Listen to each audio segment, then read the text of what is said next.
নীল আর তারার গল্প। নীল আর তারা দুজনই ছিল ভিন্ন জগতের মানুষ। নীল ছিল শহরের কোলাহলে বেড়ে ওঠা এক যুবক, যার জীবন বাঁধা ছিল নিয়মের বেড়াজালে। আর তারা ছিল গ্রামের মুক্ত পরিবেশে বড় হওয়া এক মেয়ে, যার জীবন ছিল প্রকৃতির ছন্দে বাঁধা।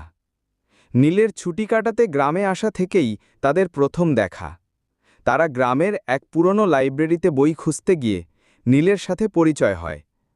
নীলের হাতে ছিল একটি কবিতার বই, আর তারার হাতে ছিল একটি উপন্যাসের বই। তাদের পছন্দ ভিন্ন হলেও তাদের মধ্যে এক অদৃশ্য আকর্ষণ তৈরি হল। প্রতিদিন বিকেলে তারা একসাথে নদীর ধারে হাঁটত।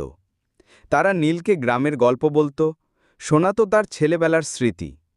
নীলও তাকে শোনাত শহরের ব্যস্ত জীবনের কথা, তার স্বপ্ন আর আকাঙ্ক্ষার কথা।